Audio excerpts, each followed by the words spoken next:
กำลังหุ่มเบิ้งอยู่คนโอ้นอนทั้งรถเลยนี่พี่น้องโอ้หางเนตรบ่หัวหางเนตรคือแกมั่งสันบัดนี่มันจะบ่ได้ปาดข้าหันบ่ขาหลอกแล้วมันเนาะโอ้มันฆ่าขาดิบัดนี่มันมาแบบใดนี่เนาะปวดขาก็เด้อเนาะมันเป็นยังไงขามันคือของโอ้เสือกของขามันพี่น้องเสือกของขามัน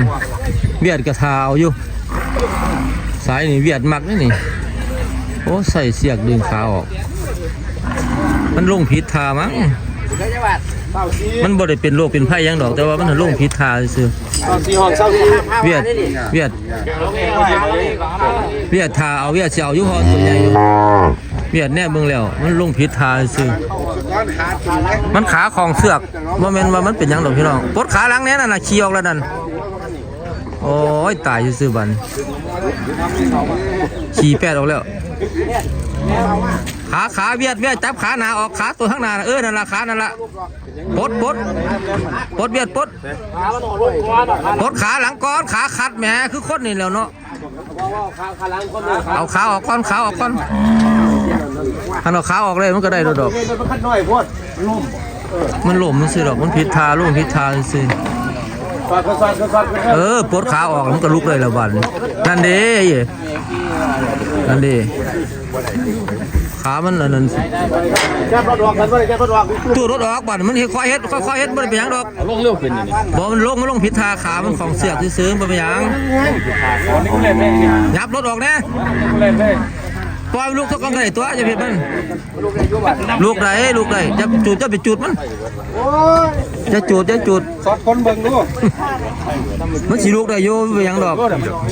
มันผิดทายับรถออกหน่อยเนาะอะไร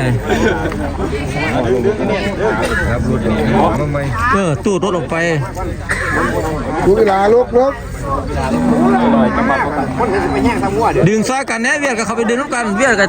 ย่านเข้าย่านเวียดกับทั้งดึงทั้งจับบาดเหนียวย่านเข้าเท่านี้ย่านเข้าเอาหัวตัวนี้จับเสือกข้างนึงดึงข้างนึงจับบาดไก่มาได้บ้าน1 2 3พ่อมันห้องแล้วพ่อปล่อยโอ้บักใหญ่หนึ่งได้การเวียดเอาจับไปเลยจับปล่อยเรียบร้อยเวียดถือแล้วเรียบร้อยแล้วเดี๋ยวจะบอกราคาบอกเกี่ยวจับเสือกไปซะก่อนเป็นมันใหญ่ดิมันลงผิดทาซื้อดอกบ่ไปยังเอาเลยเวียดเอาเลยมันก็สิราคามันก็สิลงในยังน้อยนะเพราะมันลงผิดทาเขาขายลงนี่เวียดยังจองอยู่นี่อย่าไปญาติเวียดเด้อเวียดจับไปเด้อคนไทยถอยออกปล่อยให้เวียดสู้ปล่อยเวียดจับก่อนมึงบอกรถของแท้รถอันเวียดมาซื้อคนไทยแห่งประกาศเลยอันเวียดถอยคนไทยแห่งจะตกไก่ละปล่อยเบิ่งคักเป็นเนี่ย12บ่ขายเดิม12บ่ขายเด้อสิ12มือจำลองแล้วโอ้ย12ก็ตัวบักใหญ่ละ12เอามันลงรถได้มันลงผิดทาได้เห็นได้อันลงทาดีจะได้ราคาดีอยู่ลงผิดทาก็ให้12ว่าซั่น12แล้วว่าซั่นที่ขาวใหญ่อยู่ได้12นั่นบ่เป็นตัวเลขเด้มันลงผิดทาเด้เอาหดย่ำซื้อไปสูงบ่ทั้งเที่ยวมันไปเก็บขิงเด้12หาย12หาย13ล่ะ13แล้วจ่อเขาไปเอาตัวนี้2,000เลย2,000รถอะไรนี่2,000เขา2,000ขึ้นรถเด้อ2โมเมนต์2,000ขึ้นรถเอาไปเลยจุงไปโอ้16นี่แหละเขาบ่หลายนี่แหละตัวใดตัวนั้นน่ะขาย 3,000โอ้16 500ตัวใหญ่แล้วได้ของถึกมากตัวเนี่ย16,000นี่500โอ้ยังมี500ตัวนี้ได้ป่ะนี่ตัวนี้10 500ที่ดอกตัวนี้เท่าไหร่นี่ฮะตัวนี้เท่าไหร่นี่ตัวนี้2,000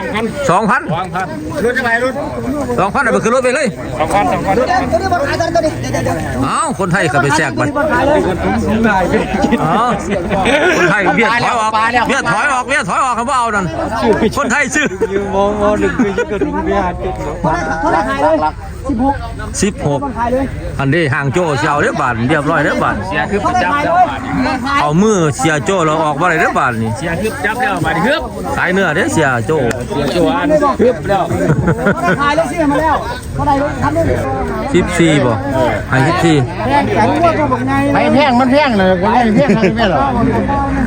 ปันนี่บัตรปันนี่กอหาปัญหาไปตูงใหญ่ 5,500 ตัวเนี่ย เพิ่นให้4,500 มันสิแพงไง อันนั้นเรื่องรูปใหญ่ แพง แล้ว แล้วเพิ่นว่าแข่งกันแล้วว่า ให้น้องบูชาน้ำเนยกัน ให้น้องเรียน้ำเนี่ยให้น้องเรียน้ำเนี่ย พกเอาเสือกน่ะดึงเอาแกปล่อยเสือกเนี่ยดึงเอา โอ้สีปัญหาได้บอกแข่งกันเอาบอกได้รู้ดีนะสีปัญหาโอ้แข่งกันเนาะ แข่งกัน5,000ก็ร้อยนึง ยังมีลอยนึง ยังมีร้อยนึงอยู่โอ้ แพ้เลือกแพ้เลือกแพ้เลือก 15ก็พอซื้อแล้วนี่ฮะร้อยเดียวนึงดิเอาละยันเอาละพี่น้องเอาเรียบร้อยแล้วนะเอาแล้วตัวนั้น15กับร้อยอ้าวเขาเจ้าได้แล้วผ่านแล้วตัวนั้นโอ้ยตายซะเนาะดีเด้อมันเตือนเสียงคนจะไปจัดได้ไหมล่ะห้วยโอ้ยมันด้อนบ่ตีมาซื้อแล้วแล่นดวงเว้ยตัวนี้12ว่าแต่มันหาย12บ่ห่างโจ้เอา1500เดียวตัวบ่ใหญ่เงินเนี่ยขายเอาซื้อนี่เอามันล่มนี่เมื่อกี้นี่ราคาที่ตก ราคาตก โอ้ยถ้าบ่ล่มมันบ่ได้มันบ่ได้เราเด้บ่ลมบ่ได้ของเราดอกมันล่มแล้วตกใจเนาะราคาที่ตกยังตัวนี้บาทนี่ แล้วตัวนี้บาทนี่เท่าไหร่ตัวนี้คิดสรุปแล้วปล่อยให้เวียดซะตัวนี้คนไทยเอาไปตัวนึงล่ะตัวนี้12เว้ยคนไทยโอ้ยลุดึงไปดิ2คนยังบ่อยู่มันแห้งระวังเด้อเสือกยาวๆพันข้อเด้อนี่ขามึงว่าขาบ่ค่อยดีโอ้มันเป็นเหล่ย่ามันตัวย่ามันบ่ใหญ่โอ้แต่ว่ามันสิแล่นเกี่ยวเด้อน่ะอย่าจาดห้วยผู้จาดกระจาดนี่เดี๋ยวนี้เราเฮ็ดแนวมวนเด้อเพราะว่ามวนบ่แม่นแนวมวนเด้พี่น้องเอ้ยว้ายอย่าจาดห้วยผู้ใดเนาะนี่เฮาซื้อบ่ได้น่ะจาดงัวเขาเจ้าเด้อบาดเอาตายซื่อๆบาดเขียนว่าเขาว่าขายให้ละจาดงัวเขาเจ้าแม่เครียดบ่ให้บุญภาพบ่แล้วไผผู้เมื่อกี้จักแล้วเขียนว่าบ่ได้ขายบ่ได้น้ำเขา